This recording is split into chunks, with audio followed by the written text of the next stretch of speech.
Et voilà, bonjour à tous. Bienvenue dans notre journée. Alors, c'est un exercice un petit peu particulier qu'on va faire aujourd'hui. C'est comme à la télévision, on est en triplex sur 3 lieux. Comme vous voyez à l'écran, on a des participants et des animateurs à Beaune. Bonjour Beaune. Donc, on a Marielle Adrian et Florian Bien. Imbert avec nous à Beaune, avec les participants de Beaune. Bonjour, Avec vous nous entendez? tout un tas de participants de Beaune qui sont bien là. On vous entend parfaitement et on vous Et attendait avec également, impatience. On est prêt à vous écouter. Bonjour Florence, bonjour et Montpellier. on a également à Bordeaux. Alors à Bordeaux, comme vous voyez là-bas, la salle aussi. Et ceux que vous voyez à l'estrade, ce sont François Delmotte et Yann Reynaud, qui sont les animateurs du public de Bordeaux et des participants de Bordeaux. Donc, on va démarrer cette journée. On va essayer de tenir nos interactions sur les 3 lieux en même temps, puisque du coup, on est nombreux sur les 3 lieux. Allons-y. Donc, je vais faire une très rapide introduction. Je vais peut-être un petit peu l'écourter par rapport à ce que j'avais initialement prévu, compte tenu de la journée chargée qui nous attend. Donc, cet événement, on l'a organisé en collaboration avec beaucoup de partenaires. Je ne vais pas les remercier individuellement. Je vais mélanger, je vais faire je vais faire juste un remerciement particulier pour ceux d'entre eux qui nous ont amené du vin qu'on va pouvoir déguster sur les 3 sites aujourd'hui. Donc, on a du vin de la coopérative des vignerons de Bouzet, merci, de l'interprofession des vins de Bordeaux et des vins de Bourgogne. Et on a eu énormément de partenaires qui nous ont aidés à l'organisation de ces événements que je remercie chaleureusement. Alors, 2 mots, mais vraiment 2 mots sur d'où vient cette initiative d'organiser une journée sur ce thème-là.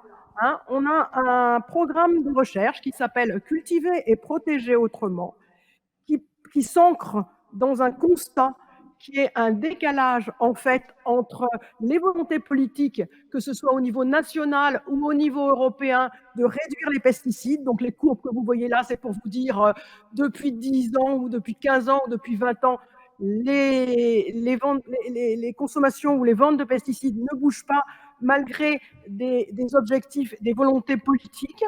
On a ce décalage-là. Ce décalage-là, il a conduit à un certain nombre d'initiatives dans différents pays européens, au niveau national aussi, de dire il faut que la recherche travaille davantage. C'est peut-être pas que la faute de la recherche si les utilisateurs, si les agriculteurs en général et les viticulteurs en particulier utilisent toujours beaucoup de pesticides, ou en tout cas utilisent ce qu'ils considèrent qu'il leur faut comme pesticides, mais disons que la recherche a son rôle à jouer, et donc on va renforcer la recherche. Donc il y a eu un programme qui a été lancé depuis 2 ans pour donner un particulier à cette question de trouver des alternatives à l'utilisation des pesticides. Donc, il s'appelle Cultiver et protéger autrement. Il finance 10 gros projets de recherche français, dont 2 projets de recherche qui vont particulièrement nous intéresser aujourd'hui. Un qui s'appelle Vitae, qui porte sur cultiver la vigne sans pesticides, pardon, et un projet qui s'appelle FAST, qui est sur l'action publique pour accompagner la transition vers une agriculture sans pesticides. Donc ça, c'est en gros l'animation de ce programme est confiée à l'INRAE et comprend pas mal d'activités, dont le colloque que nous organisons aujourd'hui. Je ne vais pas rentrer dans le contenu très précis du type de science que l'on va faire dans ce programme, sauf à vous dire le postulat principal de ce programme, c'est de se dire, si on veut trouver des solutions qui permettent de réduire significativement l'utilisation des pesticides en agriculture, et donc d'atteindre des objectifs du plan Éco-Phyto ou du Green Deal au niveau européen, il faut que la science, il faut que la recherche se mette dans un nouveau paradigme d'une agriculture sans pesticides. C'est ça qu'on a proposé aux chercheurs en leur disant comment vous faites vos travaux de recherche si vous vous dites on n'a plus de pesticides. Qu'est-ce que ça donne en termes de travail sur les variétés résistantes, sur les nouvelles méthodes de contrôle, la lutte biologique. En grande culture, ça va être sur la diversification. Donc tous les leviers, il faut les mobiliser et dans ce nouveau paradigme. Donc c'est ça le principe essentiel de ce programme et du coup des différents projets qui travaillent, ont commencé à travailler, qui vont travailler pendant 6 ans. Donc, c'est dans ce cadre-là qu'on est là aujourd'hui. On a fait une réunion de ce type l'an dernier sur les grandes cultures. Bon, c'était pendant temps de Covid, donc on a fait essentiellement un webinaire. Et on est là aujourd'hui avec notre deuxième événement de ce type. L'objectif, c'est de pouvoir alimenter le travail des chercheurs en leur faisant remonter en quelque sorte les préoccupations et les priorités des professionnels. Et inversement, bien sûr, d'informer la profession des avancées de la recherche. Alors, comme on est un peu au début du programme, on est plutôt finalement dans l'objectif numéro 1. Alors, pour ceux d'entre vous qui êtes plutôt des professionnels, soyez indulgents. Les chercheurs aujourd'hui n'ont encore pas beaucoup de résultats à vous présenter. Ils s'engagent, vous savez, les chercheurs, ça met du temps, c'est lent. Donc, ils s'engagent pour des projets de 10 ans. Ils en sont à la fin de la première année. Et donc, ils n'ont pas encore énormément de résultats à vous présenter, mais ils vont vous dire où ils en sont et ils seront ravis d'écouter vos idées. Donc, qu'est-ce qu'on va faire aujourd'hui? On va avoir un programme je ne vais pas rentrer dans le programme, hein, en différentes périodes. On va se passer la main entre Montpellier, Bordeaux, Beaune. On a fait toute une mise en scène, on espère que ça va marcher, ça va marcher, c'est évident, pour pouvoir animer à tour de rôle les différentes séances avec des intervenants qui sont sur les 3 sites. On a un petit changement par rapport au programme que vous avez sur une intervention, mais bon, vous verrez ça chemin faisant. Le thème principal de la journée, c'est évidemment quelles sont les solutions pour se passer de pesticides en viticulture, mais c'est aussi et surtout, on a mis un peu au centre les questions d'organisation collective.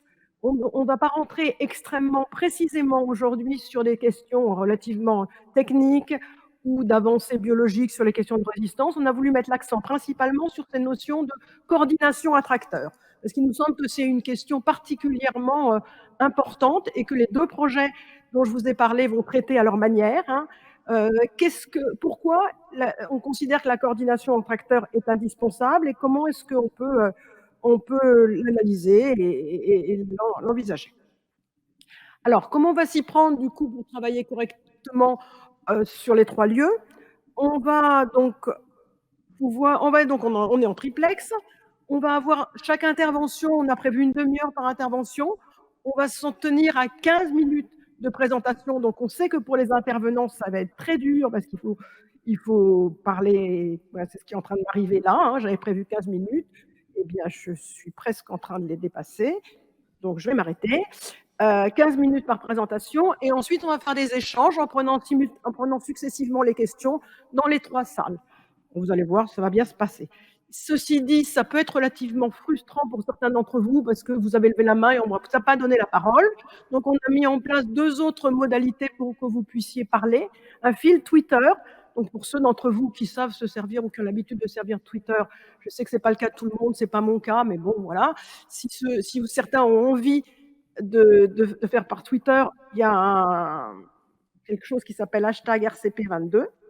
Et puis, surtout, n'hésitez pas, parce que ça permet des conversations quelquefois plus longues, qui seront moins instantanées, mais n'hésitez pas à envoyer des emails à l'adresse en question si vous voulez des approfondissements, si contacter tel intervenant, avoir un échange un peu plus approfondi avec lui sur tel ou tel point, ou n'importe quel type de question. Là, pour le coup, on ne répondra pas en direct, mais on vous répondra à coup sûr dans les prochains jours. Voilà, c'est ça. Donc, dans ce programme, il se passe plein de choses que je n'ai pas eu le temps de vous raconter et que vous pouvez par contre regarder en regardant notre site internet et puis également les réseaux sociaux. Je vais m'arrêter là pour qu'on ne prenne pas de retard sur notre programme. Je vais tout de suite passer la parole à nos premiers intervenants qui sont à Montpellier et qui sont Hervé Hanin et Pierre Philippe pour la première intervention de cette matinée.